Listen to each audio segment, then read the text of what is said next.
Hey everyone, what I'm going to do in this video is I'm going to explain your weekly analyses assignments. Alright, first off, let's start off here in Blackboard. You go to the Assignments tab, you go to the Weekly Analyses folder, and here they are. All three weekly analyses are right here. The first is due Monday, February 21st, the second one is due Friday, March 18th, and the third and final one is due Friday, April 15th. So let me talk about what this assignment is and is not. So all I want you to do in at least 2 full pages, double-spaced, 12-point times in Roman, is talk about something that we talked about in class. Now, a week's worth of material is just a recommended amount. If you found some particular topic interesting, talk about that for 2 pages. That's fine. But here's what I don't want you to do. Don't do a research paper.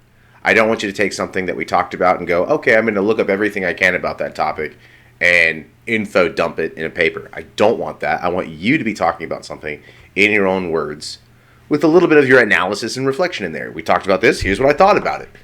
Now, just make sure when you're saying something, back up what you're saying. If you're like, I thought this was awesome. Why? I thought this was stupid. Why? Don't just take it as a given that it is one thing or not. Back up your position. And this goes back to something in the syllabus where make sure you can justify a sound position on a topic. If you're going to say something, you can be assertive in the sense of saying something with confidence, but make sure you back it up when you do that. Provide evidence. Support your position, whatever it may be. I really want to see your take on whatever something is. I don't want you to see you just copy something from some website, which sometimes semester after semester people do. They'll just take stuff from Wikipedia or wherever and paste it into a paper. I don't want that. I want what's your take on this. And it's not that you're not graded on whether I agree or disagree with your take. It's, did you talk about something in your own words, and if you had a position on it, did you back it up? That's it. Here's what I discussed. Here's what I think about it. Do that in 2 pages, you're good. Now let's talk about some of the documents that you have at your disposal. So you notice if you go to the weekly analyses, under the first one, you have these 4 documents that are here to help you out. And these are here to help you out actually on all 3 assignments. I just didn't need to post them 3 times. You can use these for all 3 of your assignments. What are they? So what we've got, I'll start with the bottom here. You got the paper formatting exemplar. What this is going to show you exactly what the format should look like. So, 12-point, Times Roman, double-spaced. What does that look like? There it is. So there shouldn't be any mystery as to what it should look like. Also, this document gives some advice on some writing aspects and some stylistic and annotation aspects that I'll go into in a little bit. But open that and that will give you some advice on what to do. And then also I have these 3 examples of submitted weekly analyses where the student's name has been redacted, and I've used these with permission.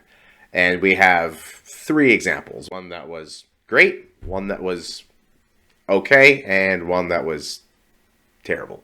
And all these are in Microsoft Word, so all you gotta do is click on them and it will download it, and you open it up in either the desktop version of Microsoft Word or the online version of Microsoft Word. Let's start with the formatting exemplar. So when you download it, it looks like this. It gives you an example of what a title page should look like. Notice there's no page number on the title page, but the first actual page says page 1, so I'll just say that as a bit of advice. Sometimes people put this as page 2 or put like a page 1 here or a page 0 here. All these are minor things, but I want to go ahead and point that out. So this is really here to show you here's what it should look like. Title page, just put whatever your topic is here. Okay, and you don't need to say cover page for manual, Chicago manual style. That's just here to tell you what this is doing. And then once you get into it, so if we come here, and keep in mind that like this says a different class name, you're in Philosophy 110, Introduction to Ethics. Notice we get right here into the thick of it. A couple things I want to point out. One, here's how page 1 looks. Notice the last name and page number, top right header on every page. Replication of the title here, and then get right into it. Like, don't put a lot of people do this thing where they put like a bunch of space in here like this and start like right here. No, don't do that. Start right here. And what you'll see throughout here is throughout this document, there are all these comments I have on the right side. And if for some reason it doesn't show up, go to the review tab in Word and hit view comments if you're not seeing them. And this gives you like bits of advice on what to do. So this says like, here's how to do this heading. It says some stuff on make sure you avoid doing this kind of thing in your writing.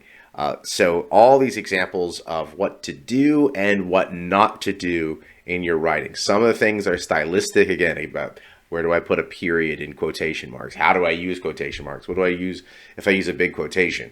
And for the most part, you shouldn't be putting big, thick quotations in your paper anyway. But all the kinds of little bits of advice on how do I cite something if you need to cite something. Again, you don't need any outside sources for this assignment whatsoever. This assignment is really about you telling me stuff in your own words. But if you end up quoting something, alluding to something, or paraphrasing something, you got to cite it. Otherwise, that ends up being plagiarism. So make sure if you use something outside that you cite it. And the instructions for how to do that are in here in this document too. With using the outside sources, this shows you how to make the footnotes and how to also make a works cited page. Again, this one, you'll notice this looks big here. This is just because here's an example of a bunch of ways of how to cite different things. That's the point. You don't need a single citation for this paper. Like, you don't need to get any outside sources. But if you use one for some reason, make sure your bases are covered. So let me be clear. You should cite something as a source when you do one of three things. One, you quote it, like that you use the exact words in there. Okay, it needs a citation. Two, you paraphrase it. That is, you kind of say in your own words what something else says, but you're getting it directly from there still. Still needs a citation, even if you're paraphrasing. And then also, if you allude to it, even if you're referencing something in passing and you actually don't quote it or paraphrase it, that needs a citation as well because you're still referencing it. Okay, so those are the three times it requires citation. If you quote, paraphrase, or allude without providing a citation or a reference, that's plagiarism. So make sure you don't do it. And that's not true just for this class. That's true across the board, period, in all of academia. If you're doing one of those three things, make sure you cite your sources. And so with plagiarism, it's better safe than sorry. If you're like, should I cite this? Err on the side of caution. Okay, even if you end up having too many citations in something, I'd rather that than something's not cited and you end up getting a 0 for plagiarism. Don't do that. All right, now let's talk about the so-called good weekly analysis example that you have up on Blackboard. So let's look at what we got here. We got a cover page that looks well put together. It's got last name and page number in the top right header, not in the body of the paper. This is divided into paragraphs. Okay, it's at least 2 full pages. That's your minimum there. All right, that's a good frame of reference. Look, it didn't just make it to page 2. It got all the way up to the end of page 2. That's what you want. That's the threshold you want to get through. Not to here to this point. Like, oh, I made it 1.5 pages. No. I did 1 3/4 pages. No. 2 complete pages. That's the minimum for the assignment. At the same time, don't write 8 pages either. Just 2 full complete pages. You do that, you write about something that we talked about in class in a minimum of 2 pages, it's really difficult to screw up this assignment. And notice here on this one, there's no footnotes. There's no works cited page because this person didn't use any outside references. Still good. And this one's fine. It made an A. It's not perfect either. It's got some issues in here where you'll notice the blue line comes up with some grammar things. Sometimes there are a couple of, like this, there's a period here outside of quotation marks. The period should be inside the quotation marks. There's a couple of things in here that aren't perfect places where there should be maybe a comma after therefore. Still good. Okay, and for a first outing, as long as you get it in, even if there are errors in it, you get it in and you do what the assignment says on a weekly analysis 1, you're good. I will give you a lot of feedback on here's things that you shouldn't do. So on your subsequent analyses, make sure the things that I comment on, avoid those in future submissions. All right, let's take a look at the next one. This is the so-called bad one. This thing has some good things going for it, but then some problems. So if I were to give this a grade right now, looking at it, it's at least trying, but it's still not up to par. So probably we're talking high F, low D, probably high F, like in the 50s. Now listen, a 50 is still better than a 0. So if on your first analysis you turn something like this in, this is still better than not doing anything at all. Now on a third analysis, like the last one of the semester, this one would be a low F, because at that point you should know better. But let me say what this has going for it that at least warrant some kind of accolades. It's got that last name and page number in the top header. It's got a heading. It looks like it's at least trying to talk about some of the course material. What's the problem? Well, despite being put into paragraphs, which is another good thing going for it, it's not even a page. Okay, if it were this caliber, but maybe made it to the page and a half mark, we're talking maybe upper D, lower C at that point. Okay, because at least here the problem is, for a 2-page paper, we're not even at the 50% mark of the work that needs to be done. So that's the issue. Really here, the issue here is length. I could tell this person was trying, didn't quite meet the mark in terms of the substance. So here the issue is, despite these mistakes, if this person actually had done 2 pages, had made it to the 2-page mark, I think they would have made the grade for this assignment. For weekly analysis 1. You did your work, you talked about something that we talked about in class in 2 pages. Yeah, there were spelling errors, yeah, there were grammar errors, yeah, there were those kind of problems, but you did the assignment. Here, this is not completed. And so, frankly, for really doing less than half the work, I think giving half the grade is generous. Again, here the problem is length. Make sure you get at least those 2 pages in. Any less than that, you're just scraping points away from yourself. All right, this is the terrible one.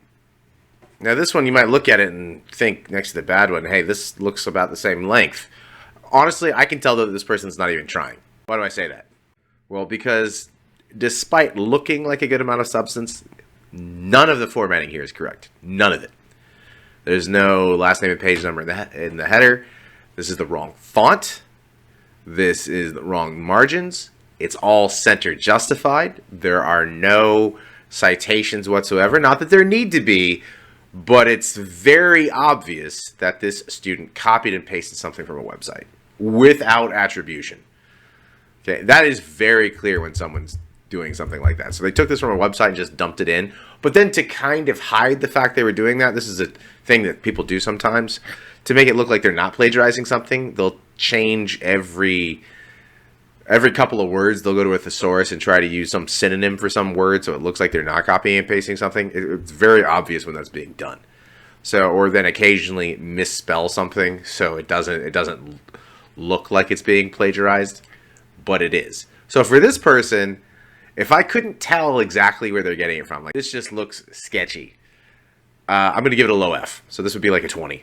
If I could find definitively this person stole this from this website, is getting a 0 for provable plagiarism. If I can show you stole this from here, you lied to me about this being your work, and you used someone else's work without attribution, that's 0. But if this is just sloppily put together, so this one is terrible for that reason. At least, you know what? It did get double spaced. It did do that right. Nothing else is right about this one. So how do you turn it in?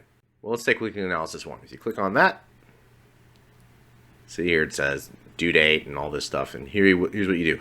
After you complete making the document as a Microsoft Word document, you will go here to Browse Local Files.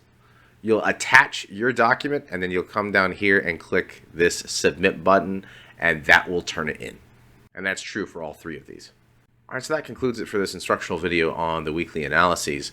If you have any further questions, email me at burrist@atc.edu. Good luck with you on this assignment.